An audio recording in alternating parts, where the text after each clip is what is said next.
Huli kan maraot na panahon darakan bagyong Christine. Bagsak presyo na ang panindang barbecue ni Vicky, pigpapaubos niya na daini, antes paan pagbagsak kan uran. Sabi niya, maray nang ibenta ining barato kaysaan masayang o da'i mapakinabangan darakan bagyo. Sa kaproblema doon ngani ngayon kay grabing natin na ulan, halos ko na ngani ngunyan ibibigay na gabos ang ano ko kahit ababa na lang ang presyo para man din ako makatulong sa kapwa ko man.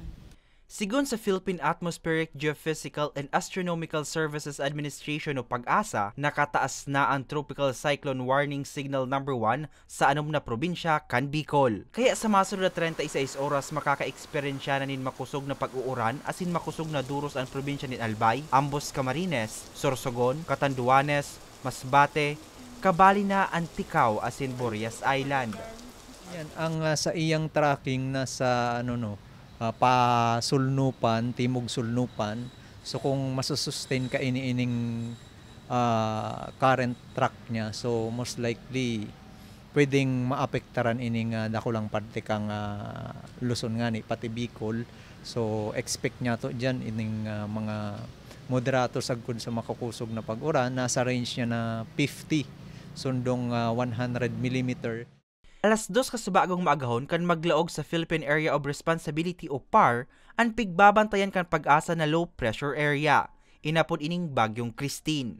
Sa pinakahuring weather bulletin, nahiling ang sentro kan bagyo kasubagong alas 10 nin aga sa rayong 870 kilometro sirangan kang Eastern Samar.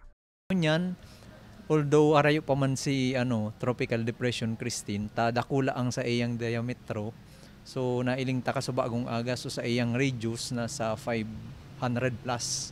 So ang diameter niya nasa more or less 1,000 kilometers So dakulaon, so maski nga ni harayo pa sa kadagaan nagtataunan iniki madampog na kalangitan, as in may mga pag-urana sa nagkapirang lugar ka na sa tuyang nasyon, partikular digdi po sa akulang area kang sirangan na parte kang Luzon.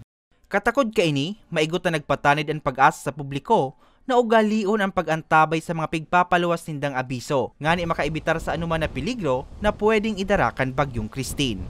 Para sa mga baretang tatak Bicol, Hercules Barbacena.